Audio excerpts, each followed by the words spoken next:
할렐루야. 광고 말씀 먼저 드리겠습니다. 유튜브에 보니까 지금 현재 27명 시청 중이라고 표시가 되네요. 이 자리에도 한 20여 분 계신 것 같고요. 또 이렇게 예배당 나오고 싶어도 나오지 못하시는, 그래서 집에서 예배하는 우리 많은 주의 성도들, 하나님께서 필요한 은혜 주실 줄 믿습니다. 중대본에서 발표를 해서 뭐 조금 이렇게 예배 인원이 이렇게 좀 늘어나긴 했습니다만 저희한테 해당되는 것은 변동이 없습니다. 똑같습니다.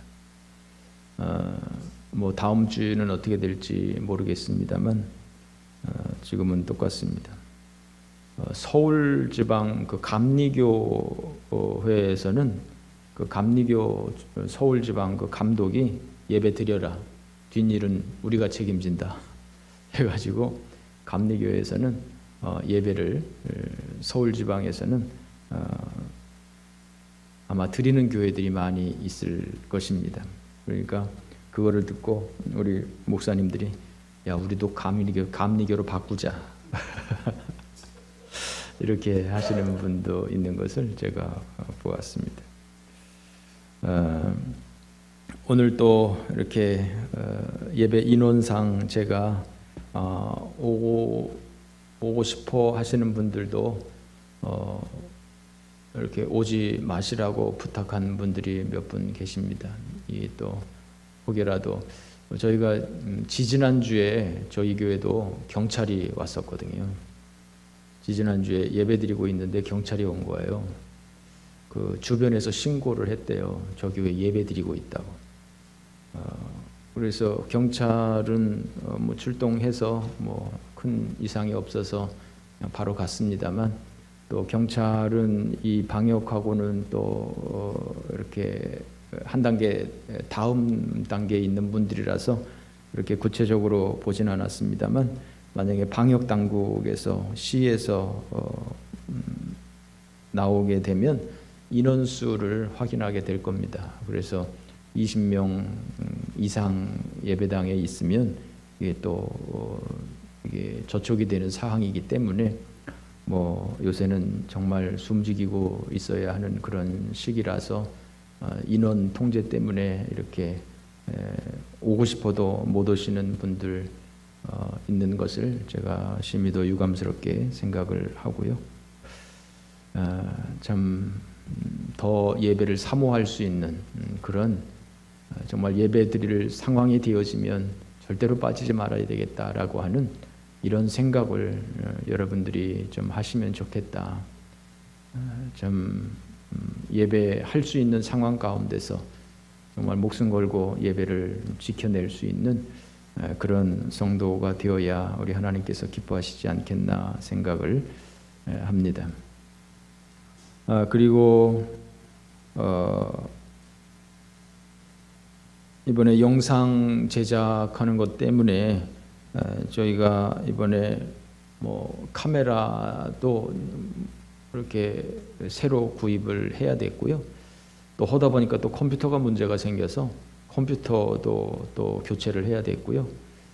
또 이것저것 뭐 부수적인 장비들을 많이 구입하게 되었습니다. 카메라 그 캠코더를 사야 된다고 하니까 미국에 있는 저희 딸이 아빠 그거 내가 헌금할게 해가지고 카메라 140만 원 들었는데 그 샤론이가 헌금을 했고요.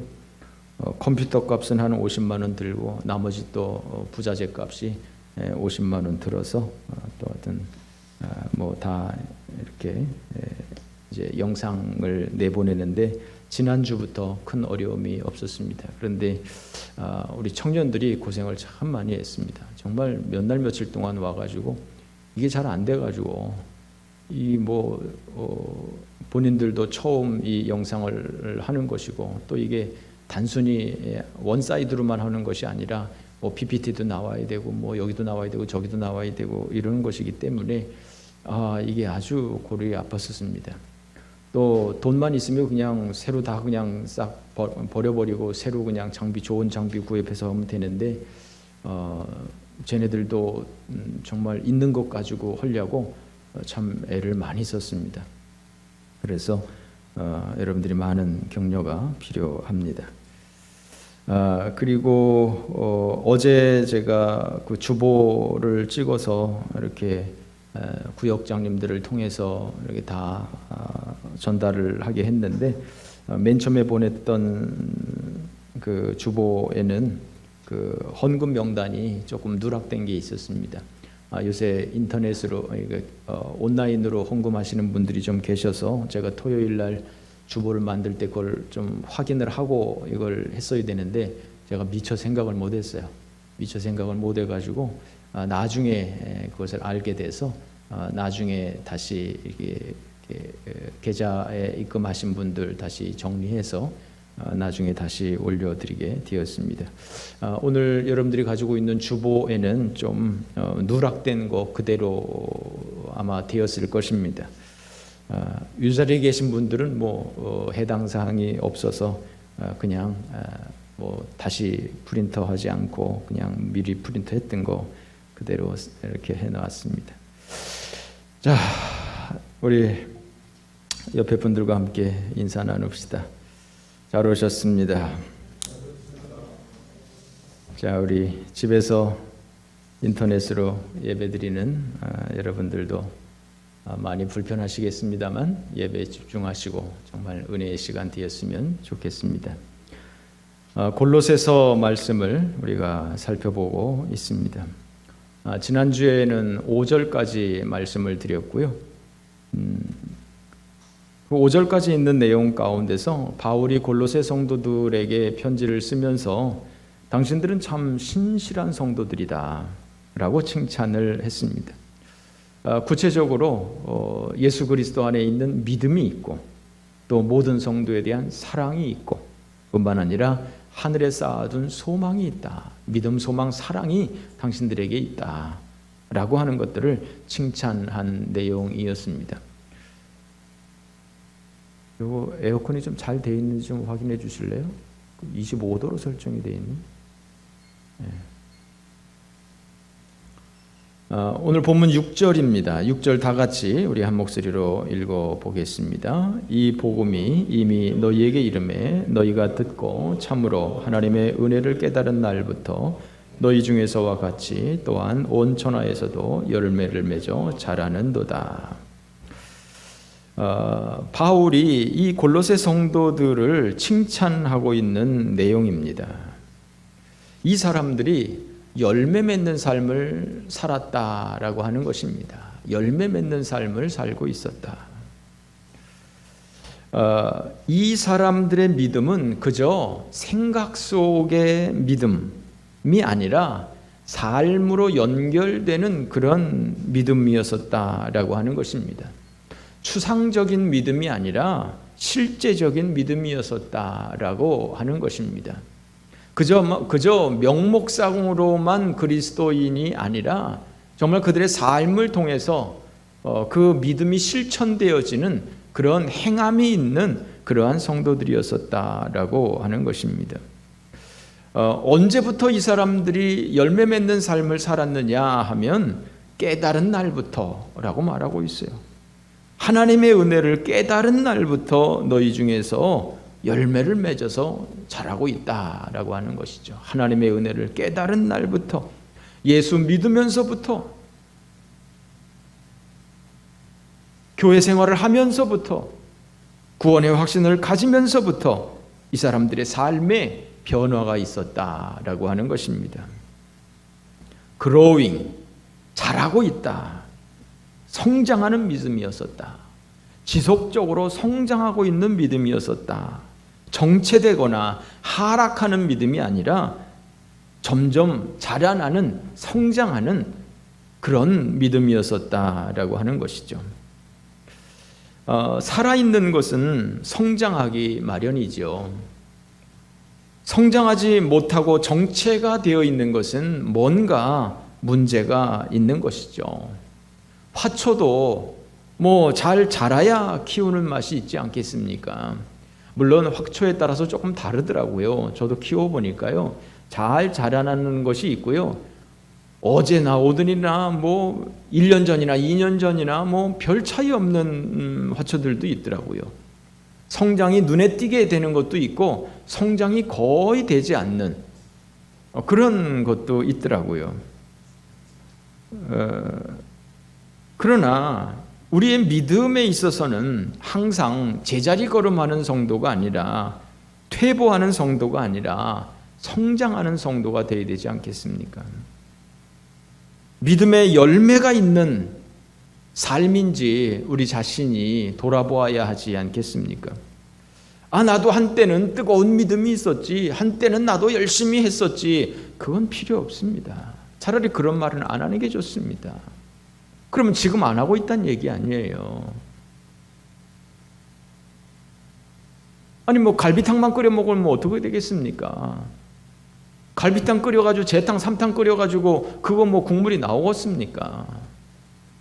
그야말로 따끈따끈한 신앙이 되어야 되지 않겠습니까? 어떤 분들 참 일평생 교회에서 살았으면서도 별로 그렇게 예수 믿는 냄새가 나지 않는, 향기가 나지 않는 그런 분들도 없지 않아 있습니다. 저희 교회가 그렇다는 것이 아니고요. 제가 노회 생활을 하면서 이렇게 많은 목사님들, 장로님들 보니까 그런 것 가운데서 보면 참 이해 안 되는 일들이 참 많이 있습니다. 어떻게 목사가 저렇게 행동할까? 어떻게 장로가 저렇게 행동할까? 어떻게 저 교회는 항상 저럴까 하는 그런 것들을 자주 접하게 됩니다. 참 바울이 이 골로새 성도들을 향해서 참 당신들은 성장하고 있다. 예수를 믿은 날부터, 은혜를 받은 날부터 너희들이 항상 자라나고 있는 믿음이다. 열매 맺고 있는 믿음이다.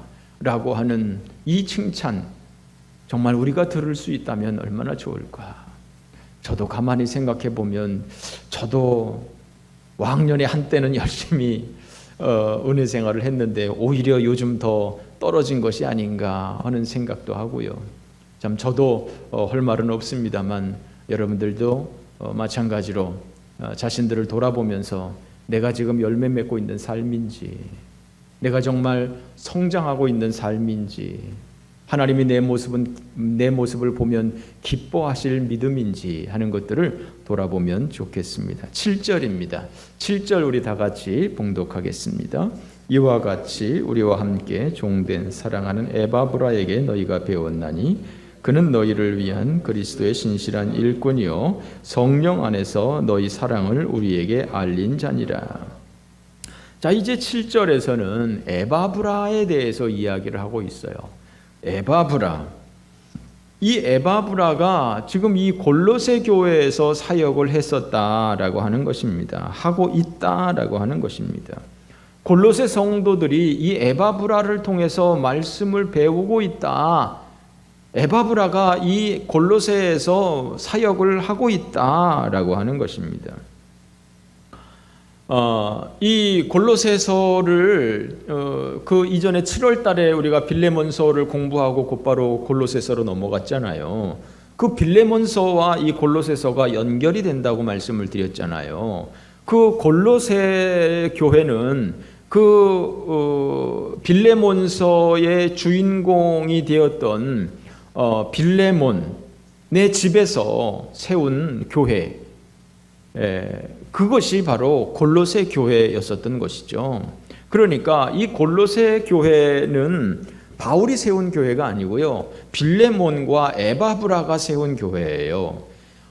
바울이 사도행전에 보면 에베소에서 3년 동안 말씀 사역을 했어요.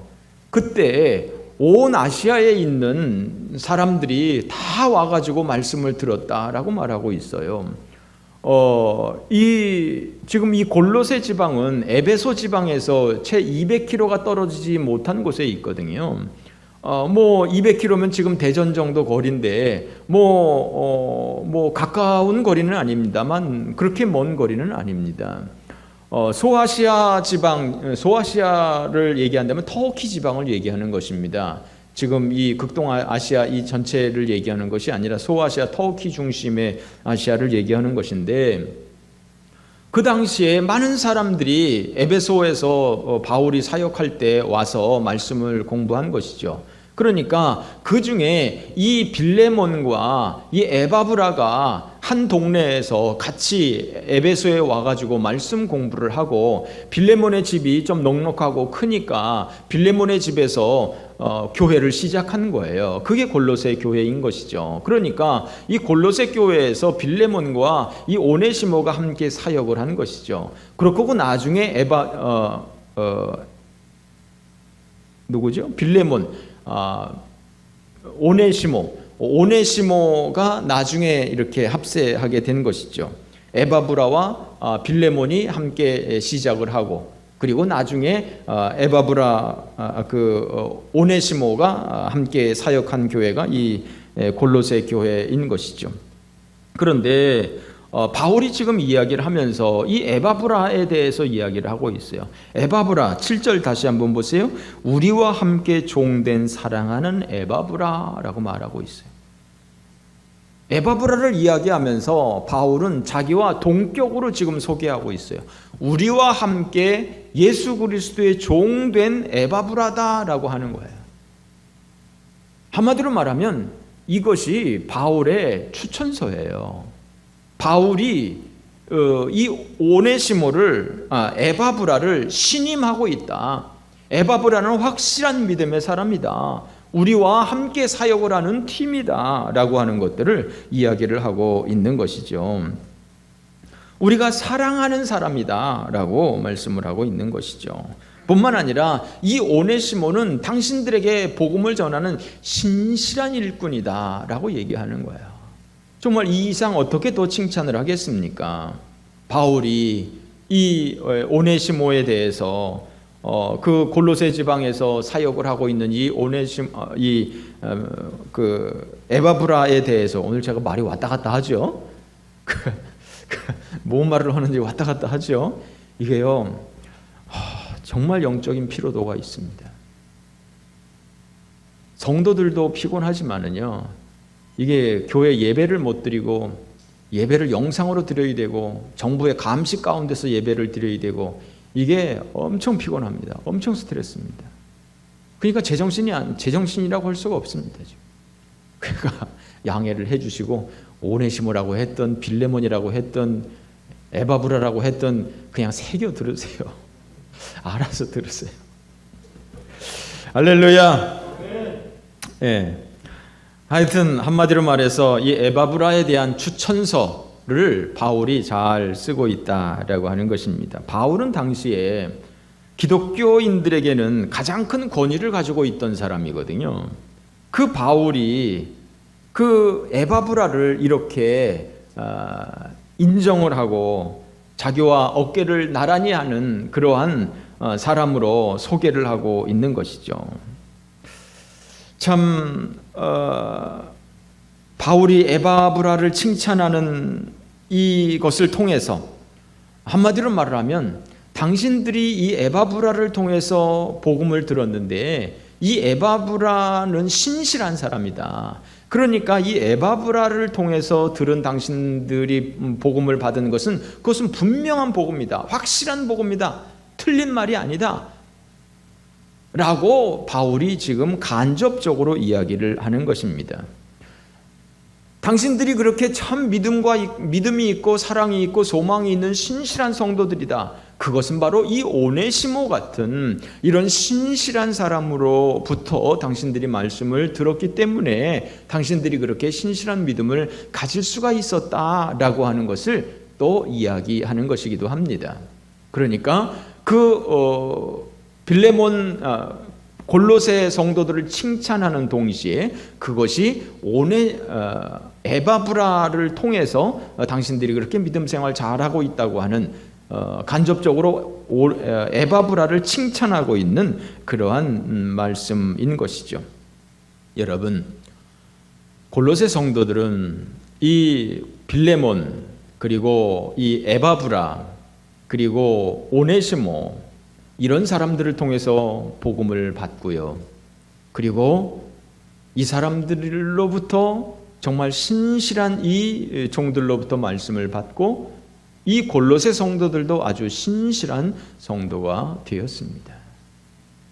신실한 에바브라, 신실했던 골로새 성도들.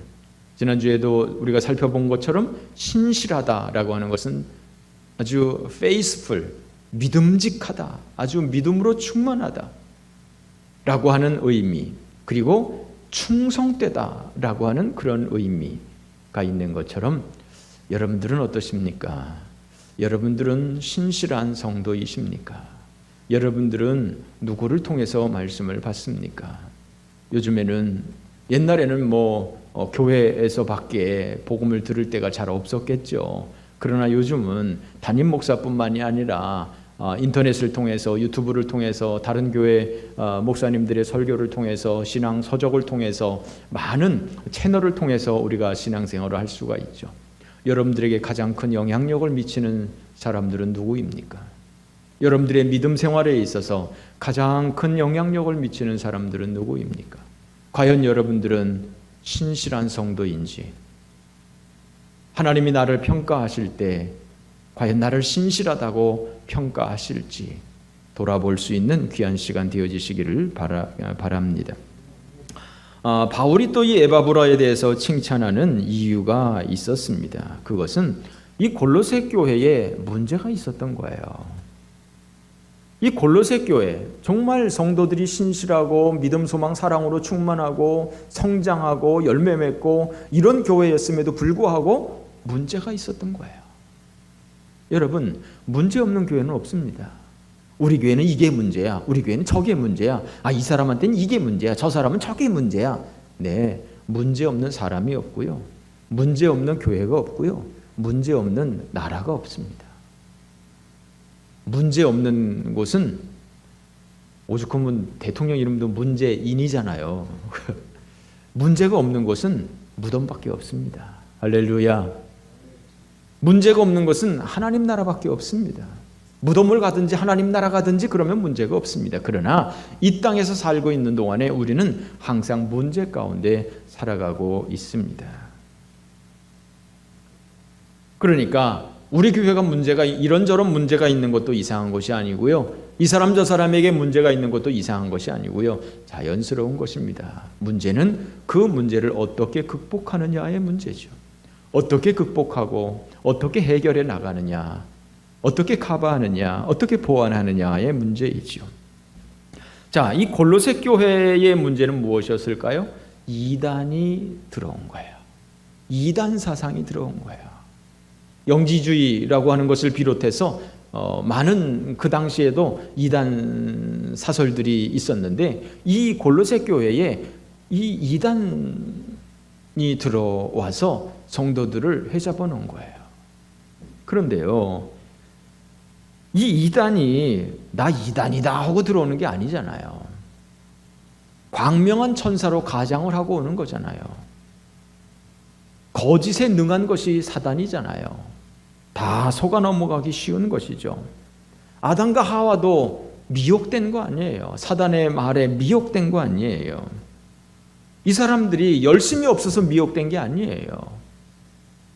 어떻게 하다 보니까 그렇게 미혹되게 된 것이죠. 그러니까 여러분, 우리가 이단에 빠지지 않도록 늘 조심하셔야 돼요. 나는 이단하고는 관계없지, 그럴 사람은 없습니다. 목사도 장로도 권사도 여지없이 넘어가는 것이 이단입니다. 잠시 정말 정신끝 놓으면 쉽게 넘어갈 수 있습니다. 근데 아예 믿음의 믿음에 별로 관심 없는 분들은 넘어가지도 않아요. 예. 근데 이제 조금 믿음에 관심이 있고 좀 뭔가 좀 열심히 하려고 그러고 뭐 좀 더 알고 싶고 이런 분들이 이단에 넘어갈 확률이 조금 있어요. 그러니까 여러분, 이단이 어떤 채널로 오게 되는지 그 에어컨 볼륨을 조금 좀 올려주실래요? 너무 추운 것 같아요. 여러분들이 이단에 빠지지 않도록 늘 조심할 수 있도록 이런저런 감언이설에 넘어가지 않도록 솔깃하지 않도록 그렇게 해야 될 것입니다. 자, 문제는 이제 9절부터 있는 말씀입니다. 자, 9절 말씀 우리 같이 한번 읽어보겠습니다. 시작.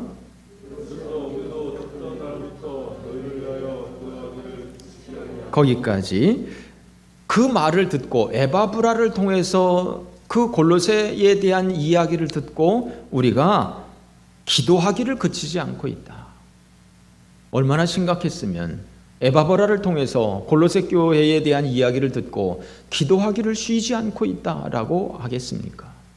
기도하기를 쉬지 않고 있는 바울은 로마 감옥에 있잖아요. 로마 감옥에서 에바브라를 통해서 골로새 교회에 대한 이야기를 듣고 그곳에서 그 골로새 성도들을 위해서 더 구체적으로 기도하고 있는 모습인 것이죠. 바울은 골로새 교인들을 위해서 무엇을 그렇게 기도하고 있을까요? 9절 계속해서 읽어봅시다. 너희로 하여금 모든 신령한 지혜와 총명의 하나님의 뜻을 아는 것으로 채우게 하시고. 자, 너희로 하여금 모든 신령한 지혜와 총명의 하나님의 뜻을 아는 것으로 채우게 하시고. 이거 수식어가 몇 개가 붙어가지고 좀 복잡한데 한마디로 말하면 하나님을 아는, 하나님의 뜻을 아는 것으로 채워졌으면 좋겠다. 너희들의 마음이, 너희들의 생각이 하나님의 뜻을 아는 것으로 채워졌으면 좋겠다. 한마디로 말해서 당신들이 하나님의 뜻을 좀 알았으면 좋겠다. 당신들이 하나님의 뜻을 알기를 내가 기도한다 라고 하는 거예요. 건강에 대한 많은 정보, 사업에 대한 여러 가지 정보, 어떤 주식을 사면 좋을지, 정치에 대한 정보, 스포츠에 대한 정보, 많은 정보가 있습니다만 그런 것이 아니라 신령한 지혜, 신령한 지혜, 하나님을 아는 지혜, 하나님의 뜻을 아는 지혜로 채워지기를 기도하고 있는 바울의 모습입니다. 할렐루야. 여러분들은 무엇을 위해서 기도하십니까? 바울이 우리를 위해서 기도한다면 무엇을 위해서 기도할까요? 아마도 마찬가지로 우리 낙원교회 성도들이 하나님을 아는 지혜가 있으면 좋겠습니다. 하나님을 아는 지혜가 있으면 좋겠습니다. 하나님의 뜻을 아는 지혜가 있으면 좋겠습니다. 바울이 이렇게 기도하지 않을까요? 또한 그 기도가 우리의 기도가 되어야 될 줄로 믿습니다. 우리의 모든 삶을 통해서 정말 하나님의 뜻이 무엇일지, 내가 무엇을 하는 것이 하나님의 뜻일지, 내가 어느 길로 가야 하는 것이, 어느 길로 가는 것이, 무엇을 행하는 것이 하나님의 뜻일지 늘 생각하며 하나님의 뜻을 구하는 믿음의 성도, 이것이 좋을지 저것이 좋을지 선택하는 데 있어서도 늘 하나님의 뜻을 구할 수 있는 믿음의 성도 되어지기를 바랍니다. 10절 말씀 다 같이 읽어봅니다. 주께 합당하게 행하여 범사에 기쁘게 하고 모든 선한 일에 열매를 맺게 하시며 하나님을 아는 것에 자라게 하시고. 자, 끊어서 해봅시다. 주께 합당하게 행하여 범사에 기쁘게 하고. 바울이 골로새 성도들을 위해서 기도하는 것, 당신들이 합당하게 살았으면 좋겠다. 당신들이 하나님을 기쁘시게 했으면 좋겠다. 당신들이 합당하게 살아서 범사에 무엇을 하든지 하나님을 기쁘시게 하는 삶을 살았으면 좋겠다라고 하는 거예요. 사람들은 어떻게 하면 내가 기쁘게 살까? 어떻게 하면 내가 행복하게 살까? 어떻게 하면 더 재밌게 살까? 생각합니다.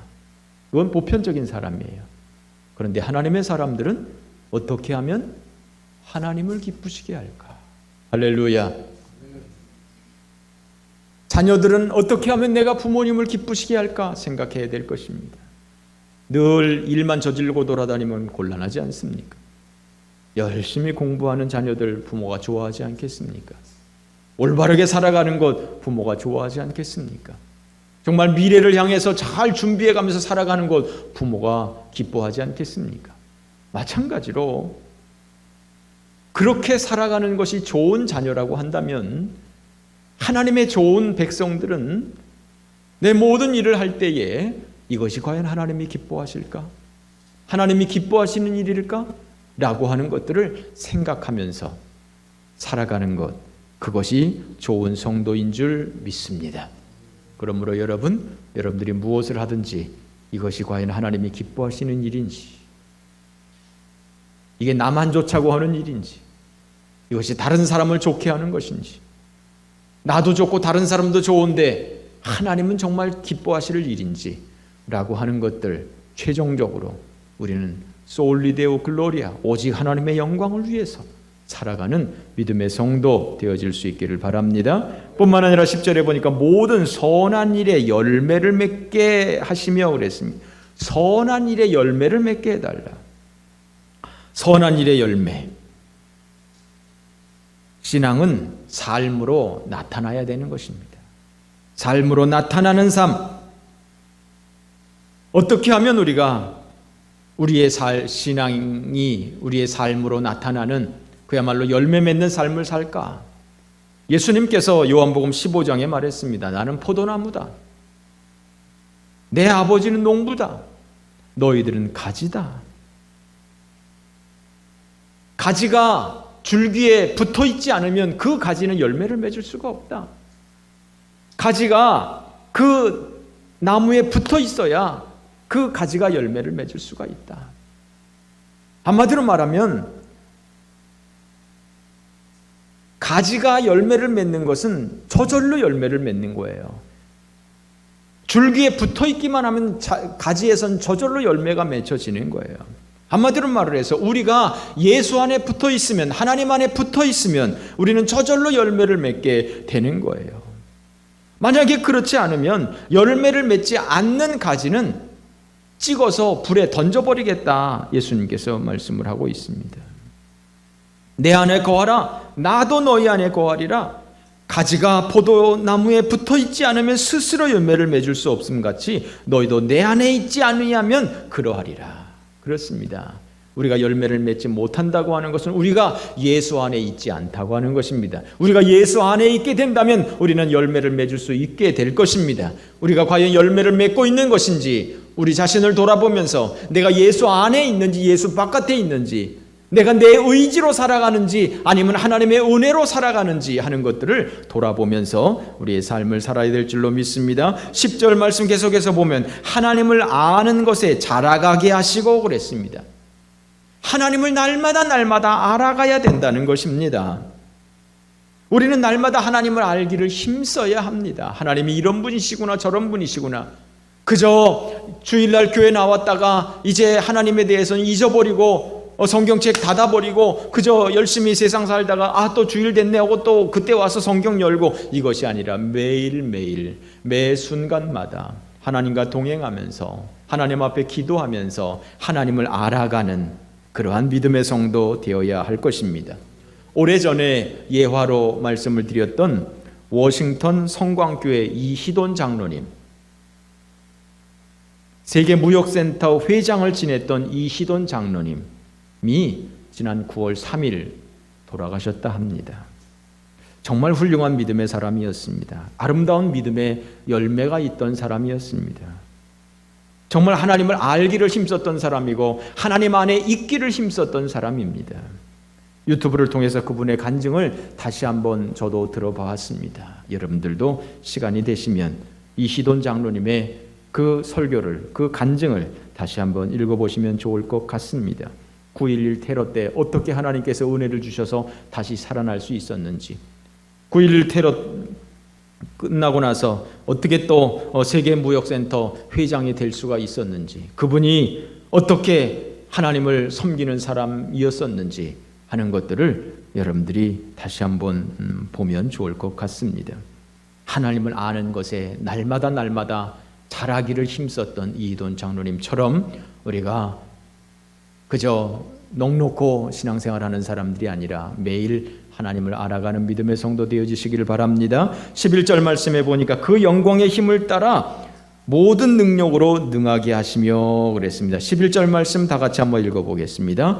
그의 영광의 힘을 따라 모든 능력으로 능하게 하시며 기쁨으로 모든 견딤과 오래 참음에 이르게 하시고, 하나님의 능력으로 살기를 기도했다는 거예요. 하나님이 주시는 힘으로 사는 사람이 되기를 힘쓰기를 바란다는 거예요. 강남 세브란스 병원의 암센터장을 했었던 이희대 교수라고 하는 분이 있었습니다. 2013년에 돌아가셨습니다. 이분이 대장암 4기였었습니다.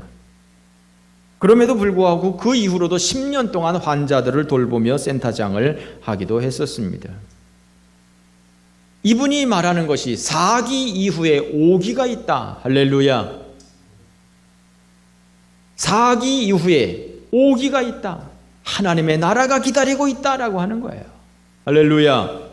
믿음과 소망을 가지고 살아간 거예요. 4기니까 정말 이건 살 가망이 없는 거잖아요.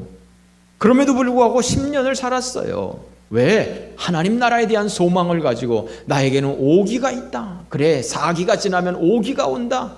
하나님의 나라에서 영생이 나를 기다린다라고 하는 그 기쁜 마음을 가지고, 그야말로 그 복음의 능력을 가지고 그가 10년을 더 살면서 그가 센터장으로 많은 암 환자들에게 희망을 주고 위로해 주고 치료해 주고, 또한 복음을 전도하고 전하고, 이것이 바로 복음의 능력이었던 것이죠. 여러분들은 무슨 능력으로 사십니까? 여러분들은 그저 밥심으로 사십니까? 정말 복음의 능력으로 하나님의 은혜로 살아가는 믿음의 성도들 되어져야 하겠습니다. 11절 말씀 계속해서 보면 기쁨으로 모든 견딤과 오래 참음에 이르게 하시고 그랬습니다. 인생은 고달픈 것입니다. 뿐만 아니라 당시에 그리스도인으로 사는 것은 정말 어려운 일이었습니다. 정말 낙심할 일이 많이 있었습니다. 인생의 무게는 비슷한 것입니다. 그러나 그 모든 것을 인내하면서 기쁨으로 이겨낼 수 있기를 기도했습니다.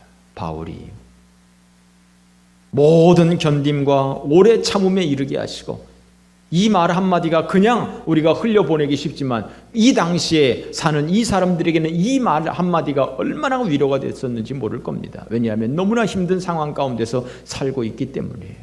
그 가운데서 당신들이 정말 힘들고 어려운 거 안다. 그러나 기쁨으로 그 모든 것들을 이겨내기를 바란다 라고 바울이 기도하고 있는 것이죠. 여러분들에게도 이런저런 많은 인생의 짐이 있으시죠? 이런저런 아픔과 고통이 있으시죠? 기쁨으로, 믿음으로 승리하는 삶이 되어질 수 있기를 바랍니다. 12절 말씀 다 같이 한번 읽어보겠습니다. 우리로 하여금 빛 가운데서 성도의 기업의 부분을 얻기에 합당하게 하신 아버지께 감사하게 하시기를 원하노라. 마지막으로 믿음으로 살아가는 하나님의 성도가 된 것에 대해서 하나님께 늘 감사하는 삶이 되기를 기도하고 있는 것입니다. 감사하는 삶, 하나님 앞에 감사하는 삶. 골로새서는요, 기독교 사회에 있어서 가장 어려웠던 시기, AD 62년에서 64년경에 쓰여졌던 성경입니다. 64년에는요, 로마의 네로 황제가 로마 대화재 사건을 기독교인들에게 뒤집어 씌워서 수많은 기독교인들을 학살을 시켰던 것이죠. 그야말로 기독교인들을 잡아서 장대에 꽂아서 밤하늘을 비추는 촛불로 사용을 하기도 했었던 그런 참 심각한 시대였었습니다. 베드로도 바로 이 64년 하반기에 순교를 했고 바울은 67년에 순교를 했습니다. 이렇게 이 성도들이 이렇게 힘든 시간들을 보내고 있었고요. 뿐만 아니라 당시에 이 교회 나오는 이 성도들 중에서는 경제적으로 어려움을 당하는 성도들도 많이 있었고요. 정치적으로 어려움을 당하는 것은 당연하고요. 또한 노예들도 많이 있었습니다. 정말 이렇게 힘든 상황 가운데서 시급한 기도들이 많이 있었을 것입니다. 그럼에도 불구하고 바울이 이들을 위해서 기도한 것은 무엇이었습니까? 하나님 이들을 이 정부의 탄압에서 벗어나게 해주세요. 하나님 이들을 노예에서 해방시켜 주세요. 하나님 이들을 경제적인 어려움에서 해방시켜 주세요 라고 기도한 것이 아니었었다고 하는 것입니다. 그 시급한 발등에 떨어진 그 시급한 기도들이 많이 있었을 텐데도 불구하고 바울이 이들을 위해서 기도한 것은 하나님 이 사람들이 하나님의 뜻을 알게 해주세요. 하나님 이 사람들이 하나님을 알아가게 해주세요. 하나님 이 사람들이 그 모든 시련과 고통을 기쁨으로 잘 견뎌낼 수 있도록 인도해 주세요. 오래 참을 수 있도록 인도해 주세요. 이런 기도를 바울이 하고 있는 것입니다. 정말 바울의 기도는 우리의 기도와는 너무나 차이가 있는 기도였습니다. 우리는 나의 필요를 채우기를 소망하는 그러한 기도로 살아가고 있지 않습니까? 다른 사람에게는 눈 돌릴 겨를도 없이 그저 내 문제에 빠져서 그저 고작해야 내 가족 문제 요 정도밖에 기도하지 못하고 있는 아주 기도의 스펙트럼이 너무 좁은 그런 우리들의 모습은 아닙니까?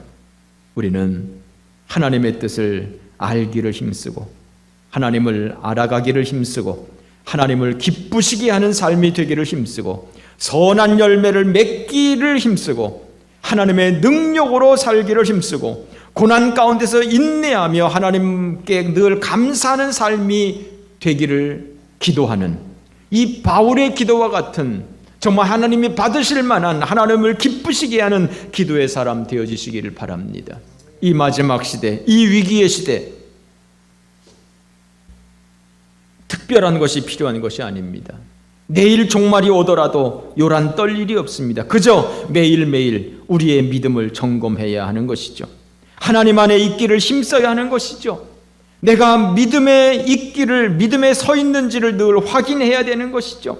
내가 하나님 앞에서 기도하는 사람인지를 알아야 되는 것이죠. 그래야 열매 맺는 삶을 살 수 있습니다. 그래야 성장하는 삶을 살 수 있습니다. 그래야 하나님의 뜻을 알아갈 수 있습니다. 그래야 하나님을 기쁘시게 할 수 있습니다.